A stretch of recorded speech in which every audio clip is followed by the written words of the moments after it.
Hello बच्चों, तो कैसे हो आप सब बच्चों। आज की क्लास में हम कवर करेंगे हमारी क्लास 11 बिजनेस स्टडीज का चैप्टर नंबर 9, जिसके 2 पार्ट्स में बना के ऑलरेडी अपलोड कर चुका हूं। तो आज की क्लास में कवर करेंगे हम इसका part number 3। So let's begin. तो बच्चों शुरू करते हैं आज के सबसे पहले टॉपिक से, जो कि है इंटेलेक्चुअल प्रॉपर्टी राइट्स। ये इंटेलेक्चुअल प्रॉपर्टी होता क्या है और इसके राइट्स क्या होते हैं, ये हम आज की क्लास में कवर करेंगे। तो देखो बच्चों, मैंने पिछली क्लास में आपको बताया था कि अगर किसी भी नए बिजनेस को मार्केट में अपनी जगह बनानी है ना, तो सबसे जरूरी काम है कि उसको कुछ नई चीज करनी पड़ेगी, कुछ नया प्रोडक्ट बनाना पड़ेगा, कुछ नए रंग से, कुछ नए डिजाइन से उसको अपनी मार्केट में जगह बनानी पड़ेगी। तो बच्चों होता क्या है कि मान लो मैंने अपना खुद का एक बिजनेस शुरू किया, एक स्टार्टअप शुरू किया, और मैंने एक नए डिजाइन से एक नई गाड़ी डिजाइन करी, उसका नया कलर डिजाइन किया। अब आप मेरे को एक चीज बताओ, मैंने खूब मेहनत, खूब पैसा लगाया ऐसा करने के अंदर, पर जैसे ही मैंने अपनी गाड़ी का डिजाइन तैयार किया, कोई बंदा आया और उसने मेरे सारे डिजाइन चुरा लिए और खुद की गाड़ी लॉन्च कर दी। बात समझ गए दिक्कत क्या है? मेहनत करी किसने? मैंने, और उसका फायदा किसने उठाया? सामने वाली पार्टी ने। तो बच्चों कहने का मतलब यह है कि कई बार क्या होता है, हम रिसर्च करते हैं, हम ऐसे ऐसे प्रोडक्ट्स बनाते हैं, यूनिक प्रोडक्ट्स बनाते हैं, पर अगर वो चोरी हो जाएंगे तो कोई भी बंदा मेहनत नहीं करना चाहेगा। तो इसीलिए गवर्नमेंट ने क्या बोला? गवर्नमेंट ने बोला कि कुछ कानून बनाए, कुछ हक दिए। किस बंदे को हक दिए? जिस बंदे ने वो नई चीज बनाई है। जैसे मैंने अभी एग्जांपल लिया था, मेरे एग्जांपल में मैंने गाड़ी डिजाइन करी थी ना, तो मेरे को कुछ हक मिलेंगे कि वो डिजाइन सिर्फ मैं यूज कर सकता हूं, मेरे सिवा कोई और यूज नहीं कर सकता। बात समझ गए? तो बच्चों अपन इसी को डिटेल में पढ़ते हैं। सबसे पहले अपन ये देख लेते हैं बच्चों की इंटेलेक्चुअल प्रॉपर्टी होती क्या है। सो इसमें ये लिखा हुआ है, intellectual property refers to production of human creativity and skill such as invention, books, paintings, songs and symbols, names, images etc. यानी कहने का मतलब कि इंसानी दिमाग और इंसान की क्रिएटिविटी ने अगर कोई भी इन्वेंशन करी है, कोई किताब लिखी, कोई पेंटिंग डिजाइन करी, कोई गाना गाया या फिर कोई सिंबल बनाया, तो इन सारी चीजों को हम इंटेलेक्चुअल प्रॉपर्टी बोलते हैं, क्योंकि ये दिमाग के इंटेलेक्ट यानी ब्रेन से, यानी मस्तिष्क से बनाई गई चीज है। तो इसका मतलब ये हो गया इंटेलेक्चुअल प्रॉपर्टी। मतलब समझ में आ गया? कोई भी इंसान अगर अपनी स्किल से किसी चीज को बनाता है तो उसको हम इंटेलेक्चुअल प्रॉपर्टी बोलते हैं।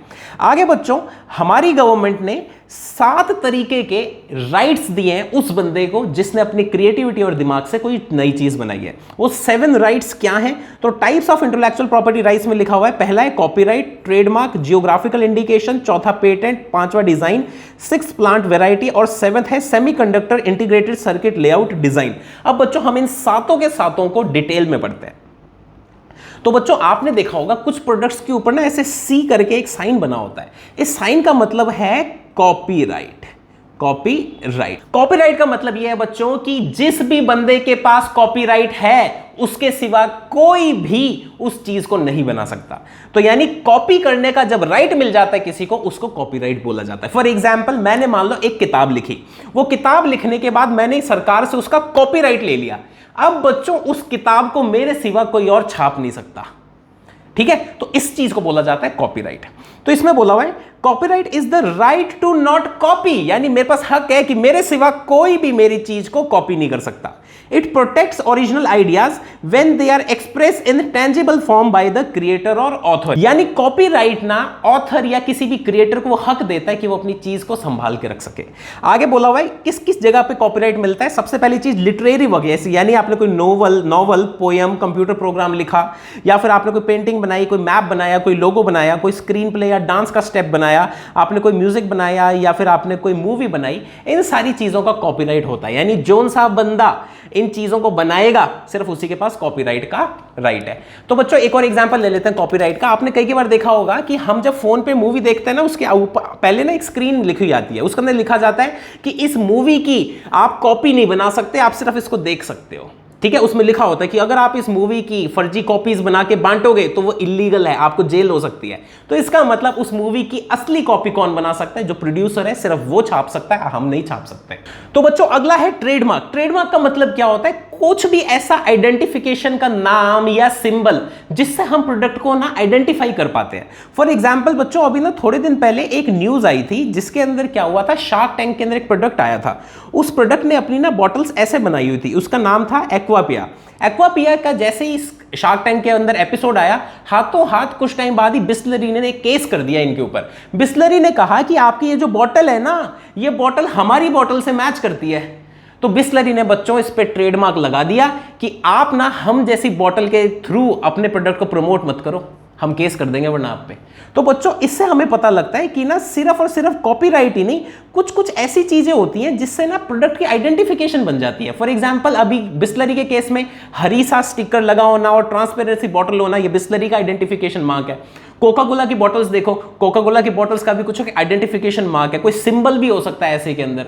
तो कहने का मतलब ट्रेडमार्क का मतलब ये होता है, और ट्रेडमार्क इज एनी वर्ड, कोई भी ऐसा नाम या फिर सिंबल जिससे ना हम किसी गुड्स या सर्विसेज को आइडेंटिफाई कर पाते हैं। तो उस बच्चों आइडेंटिफिकेशन की चीज को जब आप राइट ले ले तो गवर्नमेंट से, तो उसको ट्रेडमार्क बोला जाता है। तो इसका पर्पस क्या होता है बच्चों? It helps to differentiate products in the market, ताकि आपके प्रोडक्ट को बाकी प्रोडक्ट से अलग दिखा सके। सेकंड बोला reflects the reputation, goodwill and identity of the business. जैसे फॉर एग्जांपल आपने देखा मर्सिडीज का लोगो, मर्सिडीज का लोगो दूर से पता लग जाता है कि भाई साहब मर्सिडीज की गाड़ी है। तो कहने का मतलब आपकी रेपुटेशन और गुडविल के बारे में भी पता लग जाता है। ठीक है, अब अपन बच्चों पढ़ लेते हैं कि कितने तरीके के ट्रेडमार्क होते हैं। सबसे पहला कोई सा स्पेशल वर्ड हो सकता है, जैसे नाइकी, ये ट्रेडमार्क है। अगला कुछ कलर कॉम्बिनेशन हो सकता है, जैसे कि बिस्लरी का ग्रीन कलर, या फिर कोई लेबल हो सकता है, कोई लोगो हो सकता है, या फिर कोई पैकेजिंग का स्टाइल हो सकता है। तो पेपर बोट की बॉटल्स आती हैं, उसका पैकेजिंग है, उसका ट्रेडमार्क है। आगे बोल रहा है shape of goods, shape of goods जैसे कि किसी कोका कोला की बॉटल का डिजाइन ले लो, तो ये सारे के सारे ट्रेडमार्क में आते हैं। आजकल बच्चों कुछ ना अलग तरीके के ट्रेडमार्क भी सरकार देने लगी। फॉर एग्जांपल साउंड का ट्रेडमार्क, साउंड का ट्रेडमार्क मतलब नोकिया की रिंगटोन याद है, वो नोकिया की रिंगटोन भी ट्रेडमार्क के अंदर आने लग गई। अगला है बच्चों डायनामिक मार्क। डायनामिक मार्क एक नई चीज आई है मार्केट में। इसके अंदर क्या होता है कि जैसे मान लो मैंने कोई सा गाना गाया, उस गाना गाने के बाद मैंने बोला कि यार मेरा गाना ना तभी बढ़िया सुनेगा लोगों को जब वो 40% वॉल्यूम पे सुनेंगे लोग। तो कहने का मतलब आपने अपने प्रोडक्ट को एक अलग तरीके से आइडेंटिफिकेशन दे दी कि भाई मेरा गाना 40% पे सुनोगे तभी मेरे को लगता है कि मेरे गाने का बेस्ट नोट्स निकल के आएंगे, तभी लोगों को बढ़िया निकलेगा। तो कहने का मतलब ये जो मैंने 40% का बच्चों जो राइट लिया ना, इसको डायनामिक मार्क लिया जाता कहते हैं। ठीक है, आगे ये बोल रहा है नोट इन सम कंट्रीज, कुछ कंट्रीज के अंदर स्मेल और टेस्ट को भी ट्रेडमार्क काउंट किया जाता है। फॉर एग्जाम्पल अगर मान लो पिज्जा का बॉक्स खोला, कोई स्मेल आ रही है नई सी, उसको भी ट्रेडमार्क मानते हैं। वहीं पर अगर अपन टेस्ट की बात करें, कुछ कंट्रीज में टेस्ट का भी ट्रेडमार्क मिल जाता है, पर ये दोनों इंडिया के अंदर अवेलेबल नहीं है। इंडिया के अंदर यहां से लेकर यहां तक ये सारे ट्रेडमार्क मिलते हैं। ठीक है बच्चों, अब हम तीसरा देख लेते हैं जियोग्राफिकल इंडिकेशन यानी जीआई टैग्स। जीआई टैग्स क्या होता है वो समझो। जैसे मैं राजस्थान से हूं बच्चों, तो राजस्थान की ना भुजिया बहुत फेमस है। तो ना गवर्नमेंट ने क्या किया, जितनी भी बीकानेर की भुजियास बनती है हमारे यहां पे राजस्थान में जो ज्यादा फेमस है, तो गवर्नमेंट ने ना बीकानेर की भुजिया को ना जीआई टैग दे दिया, यानी जियोग्राफिकल इंडिकेशन टैग दे दिया। इसका मतलब क्या होता है वो समझना। सरकार ये कहती है कि भाई साहब बीकानेर में जिस तरीके का एटमॉस्फेयर है, जैसा टेम्परेचर है, जैसी नमी है, वैसी नमी और टेम्परेचर सिर्फ बीकानेर के अंदर ही पाई जाती है। तो कहने का मतलब अगर बीकानेर के अंदर ही भुजिया बनेगी तभी उसका टेस्ट बेस्ट आएगा। बात समझ गए? अब एग्जांपल लेते हैं। बीकानेर एक थोड़ी सी ड्राई जगह है जहां पे टेम्परेचर ज्यादा रखता है, एक उसको कंपेयर करो, आप गोवा से कंपेयर करो। अब आप मेरे को एक चीज बताओ, एक भुजिया हम बीकानेर में बनाएंगे, दूसरे हम गोवा के एटमॉस्फेयर के अंदर भुजिया बनाएंगे, क्या दोनों का टेस्ट सेम आएगा? नहीं आएगा। तो सरकार बोलती है कि कुछ कुछ प्रोडक्ट्स ऐसे होते हैं जिनको एक स्पेशल जगह पर बनाया या उगाया जाए तो ही उसमें मजा है, वरना मजे वाली बात खत्म हो जाती है। तो बच्चों सरकार ने एक नई पॉलिसी लाई जिसको बोला गया है ज्योग्राफिकल इंडिकेशन टैग्स। यानी जैसे अपन चाय पत्ती की बात करें, असम टी, असम की टी बच्चों, जो असम की चाय है वो सिर्फ असम के अंदर उगेगी ना, तभी उसके अंदर वो मजे वाली बात है, वरना उसके अंदर मजे वाली बात नहीं है। तो कहने का मतलब सरकार ने असम की जो चाय है उसको भी जीआई टैग दे रखा है। तो बच्चों ये जो लोकेशन के हिसाब से प्रोटेक्शन है ना, इसको ज्योग्राफिकल इंडिकेशन टैग्स बोला जाता है। ठीक है, इसको रीड करते हैं। Geographical indication is a sign, एक साइन होता है, प्रोडक्ट के पीछे छपा होता है, वो is a sign that identifies agriculture, natural and manufacturer products like handicraft, industrial goods and food items as originating from a specific geographical location. यानी जीआई टैग हमें यह भरोसा देता है कि जो भी प्रोडक्ट हम यूज कर रहे हैं ना, वो उसी जगह से आया है जहां का वो फेमस प्रोडक्ट है। आगे बोल रहा है द क्वालिटी, रेपुटेशन और characteristics of such products are essentially linked to their geographical origin. यानी वो जो प्रोडक्ट हम यूज कर रहे हैं ना, उसकी क्वालिटी, रेपुटेशन और कैरेक्टरिस्टिक्स वहीं पे मिलेगी जहां पर उसको सही तरीके से बनाया जाना चाहिए। अब जैसे कई बार क्या होता था, महाराष्ट्र के अंदर बीकानेरी भुजिया नाम से भुजिया बनती थी। अब आप मेरे को एक चीज बताओ, क्या बीकानेर का एटमॉस्फेयर और महाराष्ट्र का एटमॉस्फेयर सेम है क्या? नहीं है। इस करके हमें ना जरूरत होती है कि जीआई टैग्स मिले, ताकि आपको यह भरोसा हो सके कि आपने जो चीज खरीदी वो सही जगह से जेन्युइन चीज खरीदी है।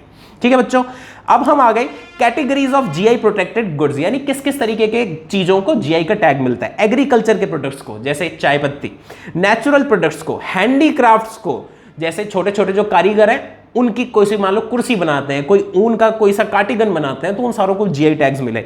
मैन्युफैक्चर्ड गुड्स को भी मिलते हैं। फूड स्टफ, जैसे मैंने आपको एक एग्जांपल दिया, खाने पीने की चीजें, फॉर एग्जांपल भुजिया, इन सबको भी मिला हुआ है। बच्चों एक ना विकिपीडिया का पेज बना हुआ है जो पूरे पेज पे 400 से ज्यादा सरकार के द्वारा दिए हुए जीआई टैग की पूरी लिस्ट पड़ी है। वो चाहो तो आप उसके अंदर डिटेल में पढ़ सकते हो, सिलेबस में नहीं है, जस्ट फॉर एक्स्ट्रा नॉलेज। ठीक है, अब बच्चों अपन कुछ एग्जांपल्स देख लेते हैं जिनके अंदर गवर्नमेंट ने जीआई टैग दिए हुए हैं। जैसे for example Darjeeling T, Nagpur का संतरा, कश्मीरी पश्मीना और मिजो चिली, नागा मिर्चा और शैफी लैम्फी, ये सारी चीजों को जीआई टैग मिला हुआ है। बीकानेर की भुजिया को तो जीआई टैग मिला ही हुआ है। ठीक है, आगे अपन देखते हैं बच्चों पेटेंट। पेटेंट क्या होता है? इसमें लिखा हुआ है a patent protect scientific invention, यानी पेटेंट साइंटिफिक इन्वेंशंस के लिए मिलता है।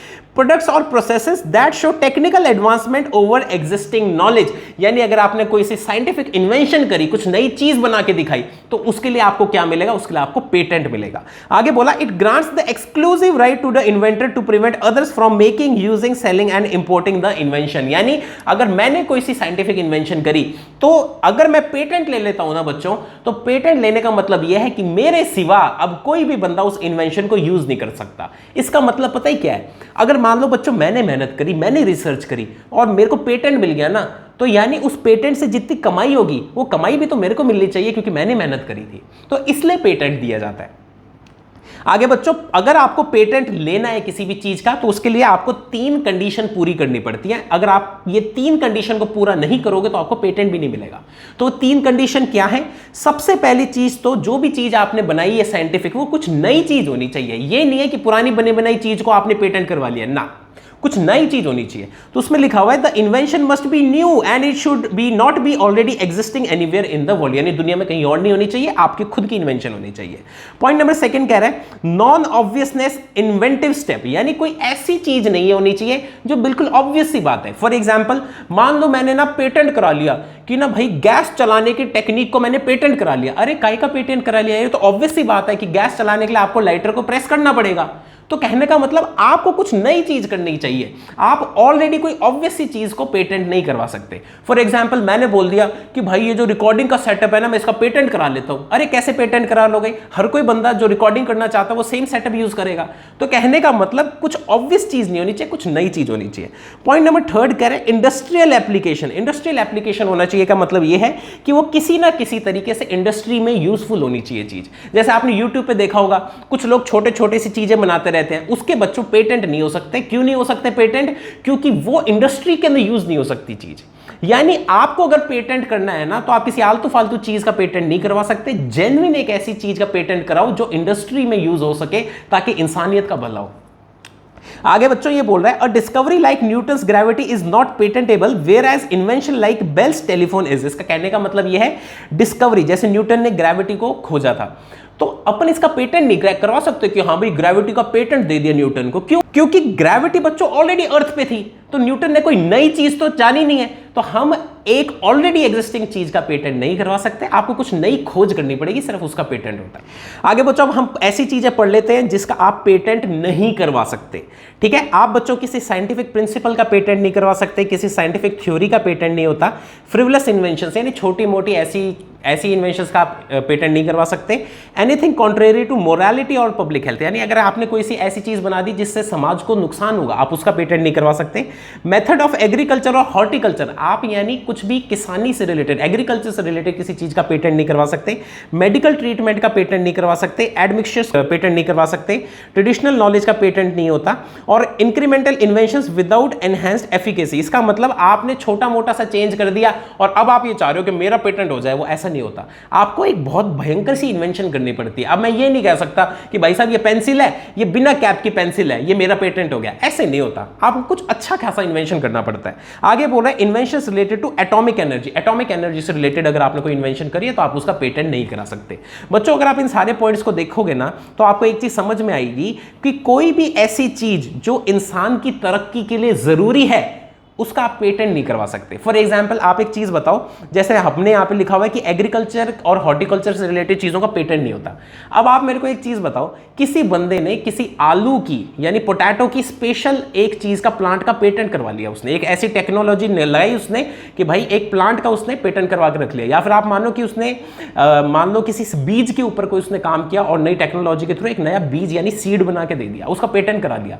तो बच्चों आप मेरे को एक चीज बताओ, खाने पीने की चीजों को अगर आप पेटेंट करवाओगे तो ऐसे तो बहुत हाहाकार मच जाएगा दुनिया के अंदर। तो कहने का मतलब ये सारी की सारी चीजें जो इंसान की तरक्की के लिए जरूरी है उसका पेटेंट नहीं मिलता। जैसे साइंटिफिक प्रिंसिपल्स हो गया, एटॉमिक एनर्जी वगैरह चीजें होगी, इसका पेटेंट नहीं रख सकते आप। आगे बच्चों हम थोड़ा सा पेटेंट के बारे में और डिस्कस कर लेते हैं। तो अब सवाल उठता है कि सर पेटेंट तो हमें मिल गया, ठीक है, अब आप ये बताओ क्या वो जिंदगी भर के लिए हमें पेटेंट मिल जाता है? तो आंसर है नहीं बच्चों, जिंदगी भर के लिए पेटेंट नहीं मिलता।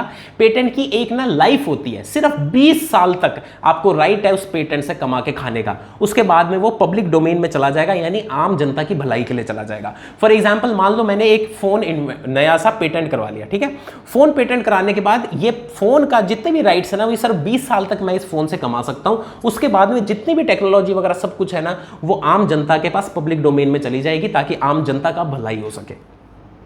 अब बच्चों हम देखते हैं डिजाइन के भी काफी सारे राइट्स होते हैं। फॉर एग्जांपल ये देखो जितनी भी मैंने कोल्ड ड्रिंक और पानी की बोतल्स दे रखी हैं, इनके जो डिजाइन है ना बच्चों, ये सारे के सारे डिजाइन ना पेटेंट किए होते हैं। पेटेंट किए होते हैं यानी स्पेशल डिजाइन है और कंपनी को एक राइट दे दे कि आपके सिवा कोई भी इस डिजाइन की बोतल नहीं बना सकता।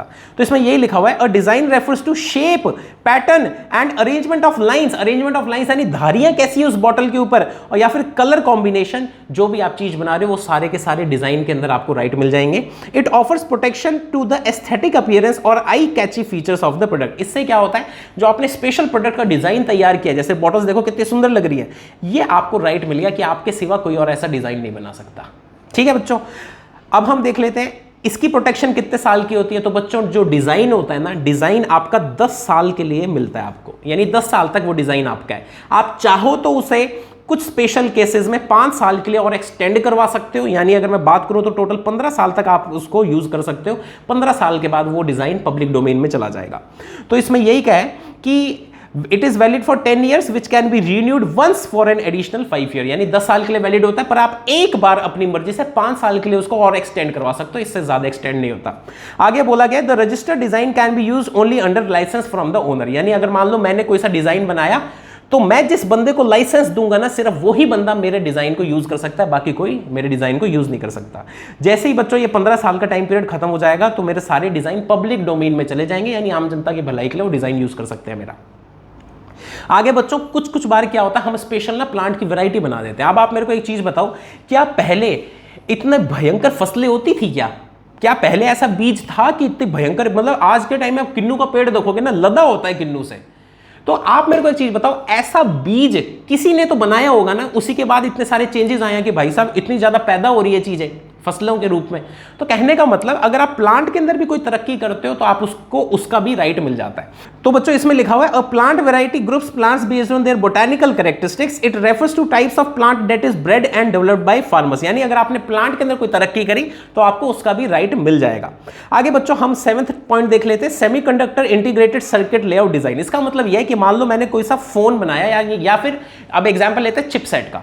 मान लो मैंने ना कोई सी कंप्यूटर की चिप बनाई, और बच्चों आपको पता है कि कंप्यूटर की चिप के अंदर सारा खेल होता है, ये जो कॉम्बिनेशन और सर्किट लेआउट होता है ना, इसका सारा का सारा खेल होता है। ठीक है, अब बच्चों अगर मैंने ये सर्किट बनाया है ना तो सरकार मेरे को ये राइट देती है कि ये सर्किट का प्रोटेक्शन सिर्फ मेरे पास रहेगा, मैं ही यूज कर सकता हूं इसको। ठीक है, तो बच्चों यही लिखा हुआ है इसके अंदर कि अ semiconductor integrated circuit is essential component of computer chips and other electronic devices, यानी आईसी सर्किट जिसको अपन बोलते हैं, ये कंप्यूटर डिवाइसेस के लिए बहुत ज्यादा जरूरी होता है।